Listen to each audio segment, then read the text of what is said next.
Olá pessoal, meu nome é Levi e hoje vamos falar sobre a introdução à sociedade das abelhas. Então vamos lá. Quem são as abelhas eusociais? São aquelas que são constituídas por uma sociedade, uma organização social. Então aqui temos a Pini e a tribo Meliponini. São ambos parte dos corbiculados. Ainda fazem parte Euglicine e Bombini. Então, a Pini e Meliponine são eusociais, eles possuem sociedade verdadeiras.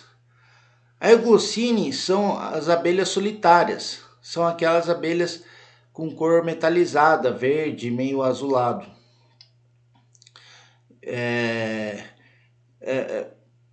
A Euglicine, elas são solitárias, enquanto que a Bombini, elas são, que dizemos, conhecida como sociedade primitiva.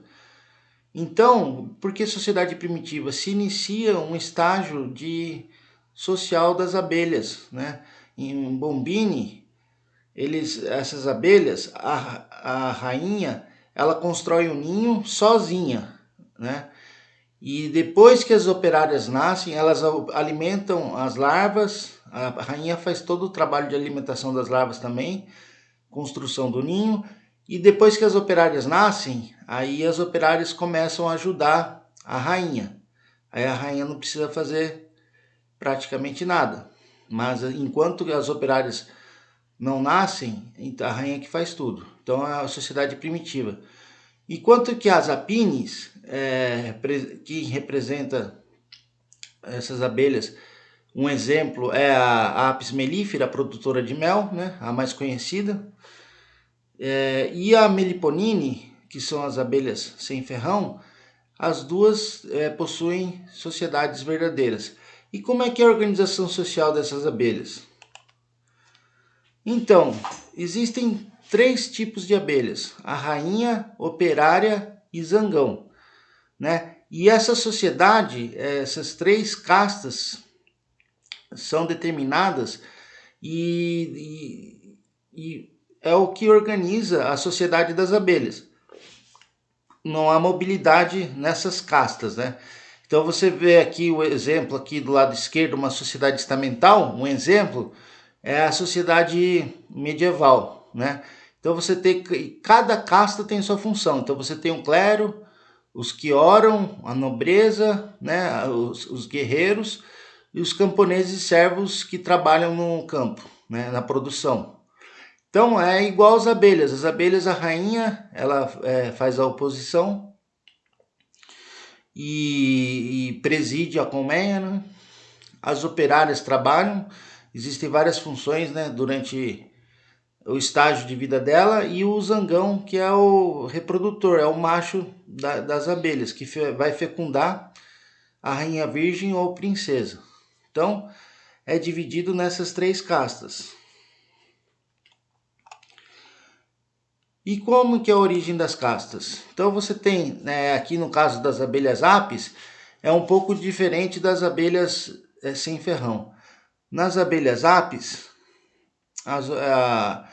o zangão é gerado por paternogênese, então é um mecanismo genético.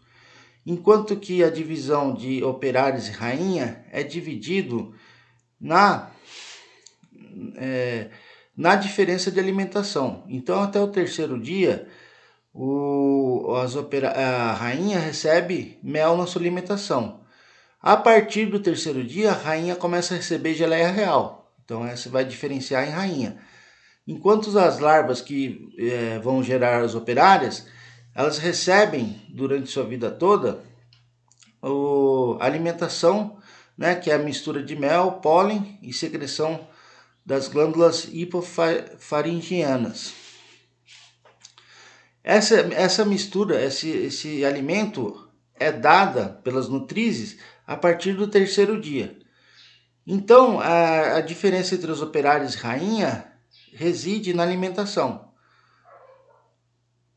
Qual que é a diferença, né? As abelhas sem ferrão, as abelhas nativas. As abelhas nativas, elas têm um diferencial das abelhas apis, porque a diferença entre a operária e a rainha reside no fato de que as larvas irão receber menos quantidade de mel para originar as operárias, enquanto as rainhas elas recebem um pouco mais de alimento larval, né? Então a diferença está na quantidade de alimento fornecido. Então vai diferenciar operárias e rainhas da diferença da quantidade de alimento fornecido, diferente das apis, na qual os operários recebem a partir do terceiro dia, eles continuam recebendo um alimento larval, e a rainha a partir do terceiro dia recebe a geleia real. Então essa é a diferença básica. E o zangão nas abelhas sem ferrão, sua origem é por paternogênese. Aqui, em relação aos operários rainha nas abelhas sem ferrão, a gente tem uma exceção que é o gênero Meliponas. Então, dentro da tribo Meliponini, quem é a tribo Meliponini? São as abelhas sem ferrão. Então, dentro da tribo Meliponini, o gênero Meliponas, a determinação, né, da casta, se vai ser operária ou rainha, reside em mecanismos genéticos, condições ambientais e influência alimentar. Então, é um pouco mais... Ele é diferente de todos os outros gêneros. Aqui, no caso, você tem um esquema de origem das castas. Então, o zangão vai surgir por paternogênese, que é um mecanismo genético. Você tem o organismo diploide, né? Aí você vai gerar um organismo haploide, que seria o zangão. Já as abelhas rainha e operárias, elas são diploides, assim como os seus parentes, né?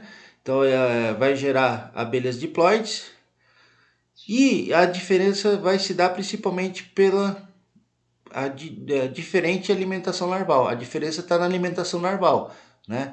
Recapitulando, no caso das abelhas apis, que são as abelhas de produção de mel comerciais, são as abelhas exóticas. No caso dessas abelhas, a diferença vai ser o quê? Vai ser de alimentação a partir do terceiro dia operária. Continua recebendo alimentação larval, enquanto que as rainhas vão receber geleia real, né? E lembrando que nas abelhas sem ferrão, a diferença está na quantidade de alimento larval. Então essa é a origem das castas. Essas castas não têm mobilidade social, né? Mas é interessante destacar que, e é muito importante destacar, que dentro da casta das operárias existe a mobilidade social. Então existe a divisão de trabalho, né? Então e é de acordo com a idade. Então isso gera muito confusão às vezes, mas o correto é que existe a divisão de função das operárias, né? Se você puder assistir o filme B-Movie, Críticas Construtivas que podem ser utilizadas de forma didática, eu aconselho, é muito interessante, porque no filme ele dá um exemplo de como os operários se organizam e dividem sua função. E lá no filme eles dão um exemplo assim de forma equivocada. Eu aconselho vocês a assistirem. É muito interessante. Então, dentro da casta das operárias, existe a divisão de trabalho, que é de acordo com a idade. Aqui, para ilustrar, a gente tem a divisão das apis, mas essa divisão também é encontrada nas abelhas sem ferrão, né? O gênero apis, né, representado pelas abelhas, a apis mellifera, que é um exemplo, né, abelha produtora de mel, e as abelhas sem ferrão é da tribo Meliponini, né? São as abelhas que não têm ferrão. Aqui no caso o exemplo é da abelha apis. De 0 a 3 dias eles cuidam da limpeza do enxame, de 4 a 13 dias eles produzem a geleia real, de 14 a 18 dias a construção do favos, são responsáveis pela construção dos favos, de 19 a 20 dias eles são responsáveis pela segurança da colônia, e no estágio final da vida, de 21 a 42 dias, eles são responsáveis pela coleta de alimento no campo, seja o néctar ou o pólen, tá? Então essa divisão de função existe e é de acordo com a idade. Você vê que é uma sociedade bastante justa, né? Dentro da casta das operárias existe aí uma divisão de trabalho bem interessante que é por idade. Então, considerações finais, a sociedade das abelhas é dividida em 3 castas, a rainha, a operária e zangão. A casta dos operários apresenta mudança de funções de acordo com a idade, né? A gente verificou isso. A diferença entre a rainha e a operária nas apes é devido à diferença de alimentação entre a geleia real e a mistura de mel e pólen a partir do 3º dia de estágio.